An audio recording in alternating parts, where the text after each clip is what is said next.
Shalom Bapak Ibu yang dikasihi Tuhan. Saat ini kita akan mulaikan ibadah kategorikal ministry. Saya mengajak Bapak Ibu sekalian, mari sama-sama kita bersatu dalam doa. Bapa yang baik, terima kasih buat kasih setiamu dalam hidup kami. Pada saat ini Tuhan, kami akan menaikkan ibadah kami. Kami mau menaikkan syukur kami di hadapan Tuhan sebab kebaikan-Mu dalam kehidupan kami. Terima kasih Tuhan, berkati ibadah kami pada hari ini. Dalam nama Tuhan Yesus Kristus. Haleluya. Amin.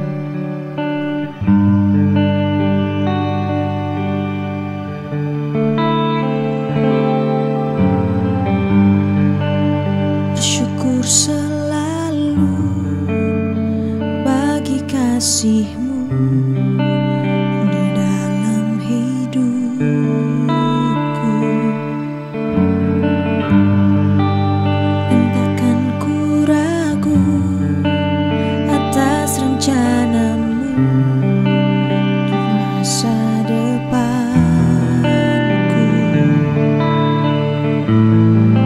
Bagai Bapa yang baik, takkan pernah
kasih Tuhan, terima kasih.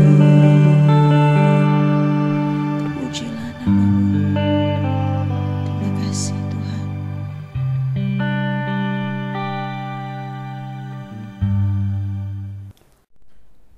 Ya, shalom, puji nama Tuhan. Selamat sore kepada Bapak Ibu semua dimanapun berada. Hari ini kita mau belajar tentang firman Tuhan. Sebelumnya kita mau berdoa dulu ya. Terima kasih Allah Bapa kami dalam kerajaan surga. Pada kesempatan ini kami boleh belajar tentang firman-Mu Tuhan. Engkau urapi kami, Engkau urapi hamba-Mu Tuhan. Engkau urapi semuanya Tuhan. Biarlah kami boleh tahu apa tujuan dan maksud pada PA ini Tuhan. Terima kasih Tuhan, kami serahkan semuanya di dalam nama Tuhan Yesus Kristus. Haleluya. Amin. Ya, puji nama Tuhan. Shalom, selamat sore kepada Bapak Ibu semua. Hari ini pelajaran PA adalah mengenal Allah. Bapak Ibu yang kekasih, kalau kita mengenal, pasti tahu apa dan siapa orang tersebut. Tapi kalau kita hanya tahu, belum tentu kita mengenal. Tapi kalau kita mengenal, pasti tahu mereka. Nah, bagaimana kita mengenal supaya kita bisa tahu? Nah, mengenal adalah mengupayakan untuk memahami dan mendalami sifat, karakter, sifat, dan esensi. Kalau kita mengenal Allah, berarti kita harus memahami dan mengalami lebih dalam mengenai sifat, karakter dan esensi Tuhan dalam kehidupan kita. Supaya apa? Kalau kita menjadi orang yang percaya, berarti kita mengenal Allah itu dengan baik. Mengenal Allah bukan sekedar mengenal, tetapi kita tahu. Mengenal Allah berarti kita harus tahu sedalam-dalamnya apa yang ingin Tuhan berikan kepada kita. Supaya kita mengenal. Ya sama seperti kalau Bapak Ibu, saya sendiri aja, kalau kita mengenal seseorang, pasti kita harus tahu siapa mereka. Siapa dirinya, kepribadiannya bagaimana, karakternya bagaimana. Nah, hari ini kita mau belajar bagaimana mengenal Allah. Mengapa sih kita harus mengenal Allah? Kita mau lihat di ayatnya di dalam Yohanes pasal yang 17, ayat yang pertama sampai ayat yang ke-12. Yohanes pasal yang pertama, ayat yang ke-17, ayat yang pertama, pasal 17 ayat pertama sampai yang ke-12 dikatakan, demikianlah kata Yesus, lalu ia menengadah ke langit dan berkata, Bapa, telah tiba saatnya, permuliakanlah anakmu, supaya anakmu mempermuliakan engkau. Sama seperti engkau telah memberikan kepadanya kuasa atas segala hidup, demikian pula ia akan memberikan hidup yang kekal kepada semua yang telah engkau berikan kepadanya. Inilah hidup yang kekal itu, yaitu bahwa mereka mengenal engkau, satu-satunya Allah yang benar, dan mengenal Yesus Kristus yang telah engkau utus. Aku telah mempermuliakan engkau di bumi, dengan jalan menyelesaikan pekerjaan yang engkau berikan kepadaku untuk melakukannya. Oleh sebab itu ya Bapa, permuliakanlah aku padamu sendiri dengan kemuliaan yang kumiliki di hadiratmu sebelum dunia ada. Aku telah menyatakan namamu kepada semua orang yang engkau berikan kepadaku dari dunia. Mereka itu milikmu dan engkau telah memberikan mereka kepadaku dan mereka telah menuruti firman-Mu. Sekarang mereka tahu bahwa semua yang engkau berikan kepadaku itu berasal daripadamu. Sebab segala firman yang engkau sampaikan kepadaku telah kusampaikan kepada mereka dan mereka telah menerimanya. Mereka tahu benar-benar bahwa aku datang daripadamu dan mereka percaya bahwa engkaulah yang telah mengutus aku. Aku berdoa untuk mereka, bukan untuk dunia aku berdoa, tetapi untuk mereka yang telah engkau berikan kepadaku, sebab mereka adalah milikmu. Dan segala milikku adalah milikmu dan milikmu adalah milikku. Dan aku telah dipermuliakan di dalam mereka.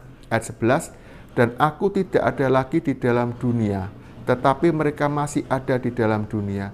Dan aku datang kepadamu, ya Bapa yang kudus, peliharalah mereka dalam namamu, yaitu namamu yang telah engkau berikan kepadaku, supaya mereka menjadi satu sama seperti kita. Ayat 12, selama aku bersama mereka, aku memelihara mereka dalam namamu, yaitu namamu yang telah engkau berikan kepadaku. Aku telah menjaga mereka, dan tidak ada seorang pun dari mereka yang binasa, selain daripada dia yang telah ditentukan untuk binasa, supaya genaplah yang tertulis dalam kitab suci. Firman Tuhan hari ini berbicara mengenai mengenal Allah.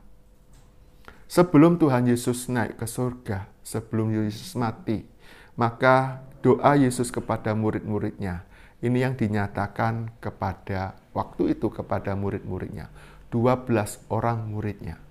Tuhan menyatakan akan melakukan perpisahan, dan Tuhan akan memberikan kepada mereka untuk menjadi miliknya. Kita tahu bahwa di akhir kehidupan Yesus, murid-muridnya menjadi orang-orang yang sukses, menjadi pengabar-pengabar Injil. Nah, apa yang kita kenal dengan Allah?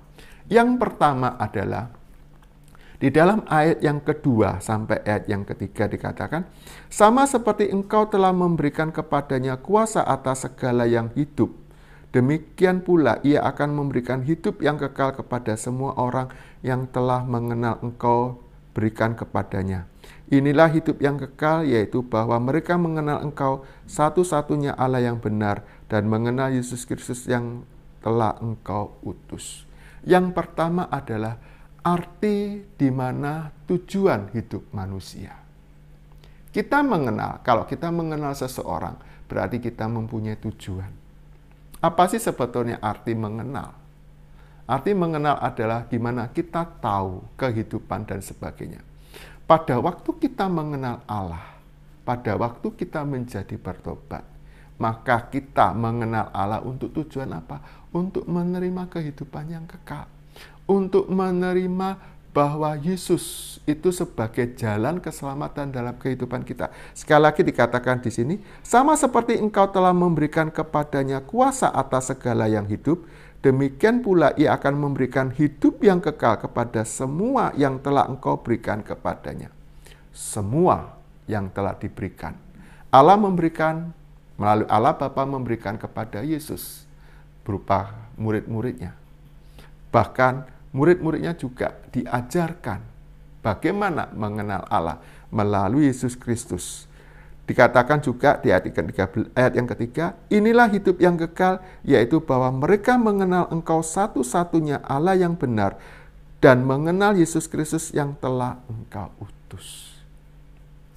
Allah mengenal siapa kita ini. Bahkan Allah mengetahui apa sih tujuan kita. Tetapi untuk keselamatan hanya satu, lewat Yesus Kristus. Supaya apa? Supaya kita yang sudah berdosa, karena dosa turunan, karena kutuk, maka kita dibebaskan melalui pribadi Yesus Kristus yang mati. Bahwa Allah sendiri tidak menyayangkan putranya untuk kita. Bahkan dia mau mengorbankan untuk kita, supaya kita ini memiliki hidup yang kekal. Katakan ayat yang ketiga sekali lagi, inilah hidup yang kekal, yaitu bahwa mereka yang mengenal engkau satu-satunya Allah yang benar, dan mengenal Yesus Kristus yang telah engkau utus. Mengenal satu-satunya, yaitu Yesus Kristus sebagai juru selamat. Kita bandingkan di dalam Yohanes 3 yang ke-16, di mana ayat ini cukup terkenal dalam kehidupan kita. Yohanes 3 ayat yang ke-16 dikatakan, karena begitu besar kasih Allah karena begitu besar kasih Allah akan dunia ini, sehingga ia telah mengaruniakan anaknya yang tunggal, supaya setiap orang yang percaya kepadanya tidak binasa, melainkan beroleh hidup yang kekal. Karena begitu besar kasih Allah. Kalau kita menyatakan bahwa Allah itu ada dalam hidup kita, berarti kita mengakui bahwa Allah sudah menginginkan kita untuk menjadi anak-anaknya, menjadi umat ketebusannya. Allah merelakan Yesus untuk mati untuk kita, supaya apa? Supaya kita menjadi orang percaya dan tidak binasa. Mengenal Allah tujuannya adalah supaya kita menerima hidup yang kekal. mengenal Allah dengan sungguh berarti ada suatu tujuan. Sekali lagi Bapak Ibu, kalau kita mengenal seseorang, berarti kita punya tujuan. Kalau kita mengenal Allah, berarti tujuan kita adalah untuk hidup yang kekal. Yang kedua, kita masih belajar di dalam Yohanes pasal yang ke-17, ayat yang ke-4 sampai ayat yang ke-7. Yohanes 17 ayat yang ke-4 sampai ke-7 dikatakan, Aku telah mempermuliakan engkau di bumi dengan jalan menyelesaikan pekerjaan yang engkau berikan kepadaku untuk melakukannya. Oleh sebab itu ya Bapa, permuliakan aku kepadamu sendiri dengan kemuliaan yang kumiliki di hadiratmu sebelum dunia ada. Aku telah menyatakan namamu kepada semua orang yang engkau berikan kepadaku dari dunia. Mereka itu milikmu dan engkau telah memberikan mereka kepadaku dan mereka telah menuruti firman-Mu. Ayat 7, sekarang mereka tahu bahwa semua yang engkau berikan kepadaku berasal daripadamu. Yang kedua adalah karya Allah itu nyata dalam kehidupan manusia. Bahwa kita mengenal Allah melalui Yesus Kristus. Tanpa Yesus Kristus kita tidak mengenal Allah. Dikatakan di sini, Aku telah mempermuliakan engkau di bumi dengan jalan menyelesaikan pekerjaan yang kau berikan. Berarti Tuhan memberikan kepada kita untuk kita hidup yang kekal. Tuhan memberikan kepada kita supaya Tuhan itu dipermuliakan dalam hidup kita. Kita menjadi orang percaya karena kita mengenal. Bapak Ibu yang kekasih di dalam Kristus, masih ingat di awal-awal pertama kali kita bertobat. Pasti di pertobatan itu kita mengenal Allah dengan sungguh. Apakah itu melalui perbuatan seseorang, atau melalui kesaksian yang ada, atau melalui diri kita dijamah Tuhan, atau berbagai macam Allah lakukan pada kita. Masih ingat di situ bahwa kita percaya karena Allah sendiri yang memilih kita, Allah sendiri yang menuntun kita. Bahkan dikatakan di ayat yang kelima, oleh sebab itu ya Bapa, permuliakan aku padamu sendiri dengan kemuliaan yang kumiliki di hadiratmu sebelum dunia ada. Ayat 6, Aku telah menyatakan namamu kepada semua orang yang engkau berikan kepadaku dari dunia, mereka itu milikmu, dan engkau telah memberikan mereka kepadaku, dan mereka menuruti firman-Mu. Sekarang mereka tahu bahwa semua yang engkau berikan kepadaku berasal daripadamu. Berarti karya Allah nyata dalam kehidupan kita. Allah itu ada karena Dia kasih kepada kita. Dia selalu ada kepada kita. Bahkan dikatakan di dalam Matius 28 ayat yang ke-18. Matius 28 ayat 18 katakan, Yesus mendekati mereka dan berkata, Kepadaku telah diberikan segala kuasa di sorga dan di bumi. Tuhan sudah diberikan kuasa. Yesus Kristus berkata, Yesus mendekati mereka dan berkata, Kepadaku telah diberikan segala kuasa di sorga dan di bumi. Segala kemuliaan yang ada di dunia ini Tuhan yang pegang. Bahkan sampai maut pun Tuhan pegang. Supaya apa? Supaya kita mengakui bahwa Dia adalah Allah. Kita mau lihat lagi, kenapa kok di dalam firman ini, di dalam Yohanes 17, dikatakan bahwa kalau ada Bapa di dalam aku di dalam Bapa. Kita mau lihat di dalam Yohanes pasal yang ke-10 ayat yang ke-35 sampai 39. Yohanes 10 ayat yang ke-35 sampai ke-39 dikatakan, Yohanes pasal yang ke-10 ayat yang ke-35 sampai yang ke-39 dikatakan, Jikalau mereka kepada siapa firman itu disampaikan disebut Allah, sebab kitab suci tidak dapat dibatalkan. Masihkah kamu berkata kepada Dia yang dikuduskan oleh Bapa yang telah diutusnya ke dalam dunia, Engkau menghujat Allah karena aku telah berkata, aku anak Allah. Jikalau aku tidak melakukan pekerjaan-pekerjaan Bapa-Ku, janganlah percaya kepadaku.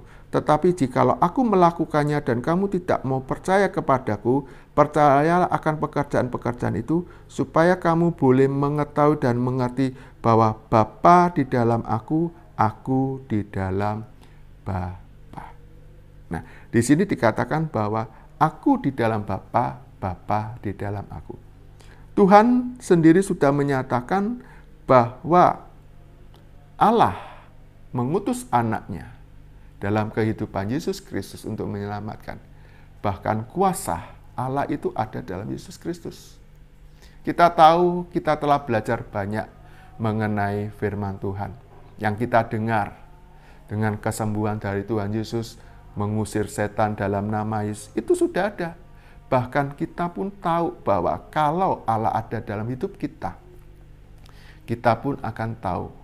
Dan firman Tuhan sudah menyatakan bahwa hidupku bukannya aku lagi, tetapi Allah yang hidup di dalam kehidupan kita. Berarti kita memiliki dan kita mengenal Allah dalam hidup kita. Yang ketiga, kenapa kok kita harus mengenal Allah? Yang ketiga, di dalam Yohanes pasal yang ke-17, ayat yang ke-8 sampai ayat yang ke-10 dikatakan, sebab segala firman yang engkau sampaikan kepadaku telah kusampaikan kepada mereka, dan mereka telah menerimanya. Mereka tahu benar-benar bahwa aku datang kepadamu dan mereka percaya bahwa engkaulah yang telah mengutus aku. Aku berdoa untuk mereka, bukan untuk dunia aku berdoa, tetapi untuk mereka yang telah engkau berikan kepadaku, sebab mereka adalah milikmu. Ayat yang ke-10, dan segala milikku adalah milikmu, dan milikmu adalah milikku, dan aku telah dipermuliakan di dalam mereka. Di sini adanya jaminan menjadi kepunyaan Allah dalam kehidupan kita. Jaminan bahwa Allah itu ada dalam hidup kita. Allah itu hidup dalam hidup kita.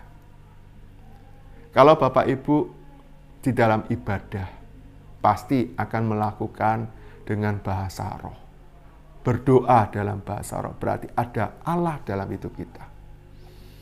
Allah sendiri melalui Roh Kudus akan menyatakan banyak hal dalam hidup kita. Kita percaya melalui Yesus Kristus, tetapi karya Allah melalui Roh Kudus akan nyata dalam kehidupan kita. Dan itu menjadi jaminan supaya kita ini menjadi kepunyaan Allah. Kita menjadi kepunyaan Allah untuk apa? Nah, 1 Petrus pasal yang kedua ayat yang ke-9 dikatakan, 1 Petrus pasal yang kedua ayat yang ke-9 dikatakan, tetapi kamulah bangsa terpilih, imamat yang rajani, bangsa yang kudus, umat kepunyaan Allah sendiri, supaya kamu memberitakan perbuatan-perbuatan besar dari Dia yang telah memanggil kamu keluar dari kegelapan kepada terangnya yang ajaib. Nah, kamulah bangsa yang terpilih, imamat yang rajani, bangsa yang kudus, umat kepunyaan Allah sendiri. Berarti kita menjadi umat kepunyaannya. Kalau kita mengenal Allah, kita pengen kita bisa menjadi bagian. Nah, itu yang kita katakan. Kita mengenal kehidupan kita mengenal Allah. Berarti kita mengenal Allah itu dengan sungguh. Kita menyatakan bahwa kita ini adalah umat pilihannya. Umat pilihan untuk menjadi umat kepunyaan Allah sendiri. Dengan tugas adalah untuk menyampaikan firman Tuhan kepada semua orang.